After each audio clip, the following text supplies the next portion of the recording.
Hi, everybody. I'm Jill, and Emily and I run Tutor Success Academy. And I want to say happy whatever day this is that you watch this. It's the beginning of the school year, and I want to check in with you and see. I have a question for you. Are you being a good boss to yourself? So if you have already started a tutoring business, if you're already in the thick of having a tutoring business, or even if you're just kind of starting thinking that you might be doing that pretty soon, you might be doing this year. When you are your own boss, you have the power to create a life that works for you. And not just the power, you have the responsibility. I'm going to tell you just a little bit of a story, a little bit of where my life was before I started my tutoring business. So I've been tutoring full-time, I think about 6 years now, maybe. And before I left the classroom, I remember I was getting pretty burnt out. But I wasn't getting burnt out from the kids, and I wasn't getting burnt out from education in general. I was getting burnt out on my plate just being entirely too full. I kept getting things added to that plate of responsibility that I had to do beyond the teaching of the kids. The reason why I went into education, the reason why you guys went into education.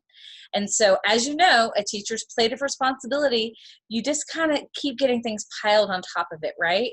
So you're teaching kids all day long, you are loving on them, and you are helping them to see what learning can do for them, the doors that it can open. But then you have the meetings, and then you have the testing, and then you have the PTA meetings, and then you have the fall festivals, and then you have another event that's going on in the afternoon and evenings, and then you have another thing that you have to do that you're coming in on the weekends to do to school. And all of that is on top of all the work that you bring home every single day, right? So teachers, we don't get to go home with empty bags, right? We carry our bags on our shoulders and we bring them home, because the fact is just the act of teaching and creating lesson plans and assessing students and seeing where they are and creating a path for learning for them, that right there is more than a full-time job. But other things keep getting added on to our plate of responsibility. And I remember when I was in that and I was getting to that point of frustration, I really was just so disappointed. I was like, they, right, whoever they is, whether that's the administration or the school or the district or whatever it is, I'm just like, they don't understand how much work I'm already doing. They keep putting more and more things on my plate when my priorities have to be somewhere else. And I remember being so frustrated because I kind of felt like even my time away from school was not my time at all. Now, as you're building a tutoring business, the fact is, in the beginning, you're going to be working hard because you're having to do some extra work in order to create something, whatever that is, whether that's creating a side income that helps you to meet some goals in your life that you have, whether it's to build a business that one day you might decide to go full time in. But the fact is, anytime you're at the beginning of something, just like the beginning of teaching, things take a little bit longer, and that's okay. But I want you to be thinking about yourself and remember that when it comes to your tutoring business, you are the employee and the boss. And so I want you to think very carefully about what you are setting yourself up for in your business. And I want you to think, are you being a good boss to yourself? So when you are creating your schedule, are you bending over backwards to meet the needs of everybody else in your life at the expense of yourself? Are you coming home late at night and you don't get to see your kids because you're trying to be overly accommodating for meeting the needs of the families around you? Are you opening up yourself to work on weekends when maybe you really don't want to work on the weekends? I want you to think about setting up your schedule and thinking about your tutoring business in a way that you are like being the best boss in the world to yourself. So I want you to think about, if you had the best boss in the world, and you might have had the best boss in the world, what is it that really stood out to you? I'm sure it was their drive and their determination and how much they cared, especially in school, about kids and about their teachers. But it was also those bosses that understood that you had a family to get home to at the end of the day. It was those bosses that tried to protect your planning time. It was the bosses that understood that you are not only a teacher, but you are a mom, a wife, a sister, a daughter, a person with other things in your life that are important to you as well. And so they try to protect your time a little bit. I want you to do that same thing for yourself. We're at the beginning of the school year right now, you guys. And what that means is that we are we're being presented with opportunities.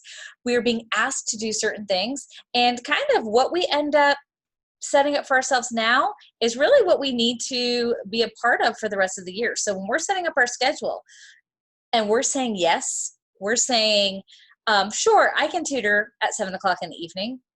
If you don't really want to do that, if you don't want to commit to that for the whole year, I want you to be honest with yourself and think, is that a trade-off I'm willing to make? Now, sometimes it is. So especially in the early days when I was building my tutoring business, I was willing to drive anywhere that people would see me. So I would work a full day, right? And then I would also tutor in the afternoons, okay? I would, in that summer and in that first year of tutoring full-time, I drove between 3 different towns around where I live, and I was willing to go anywhere because in the beginning I was willing to do anything. But I slowly got to that point where I said, okay, what's really important to me? And evenings were important to me. Not having that drive time was important to me. And I had to build a schedule that honored me just as much as I honor my students and honor the families that are working with me. And I realized a couple times over these last few years, I would get myself into one of those places where I had overcommitted myself. I had said yes to way too many things.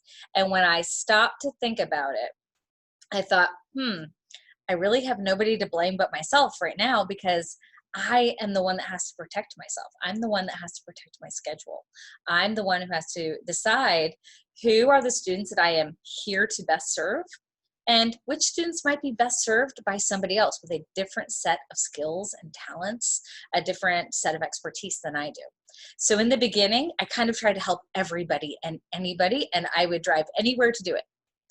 But with time, I started to try to be a better boss to myself. And I tried to say, what would I want my boss to really do right now? If I was going to be a good boss to myself, I would want to respect my energy levels and know that I am not the best tutor that I can be after dinner. I'm just not, right? I'm not the best tutor I can be working on the weekends, which I would do for that first year. I was willing to do a lot during that first year to get things started. But after a while, I said, you know what? I really want my weekends to be spent, time to recoup my energy, spend time with my nieces and nephews. For you, it might be spending time with your kids, and it might be making sure that you're home for dinner every day or home for bedtime every day. And so I want you to look at yourself in the mirror and decide, are you being a good boss to yourself? And if you're not, what is something you could do to be a little bit more loving towards yourself and respectful of your time and your energy as you are building this tutoring business? We want it to be something that supports your kids and their journeys, but we want your tutoring business to also support you in yours. So I'm curious. We'd love to hear, what are you doing to take good care of yourself while you're building your tutoring business? Or are there some areas that you kind of wish you could talk to the boss a little bit and ask for some changes? All right, you guys, have a great week. Bye.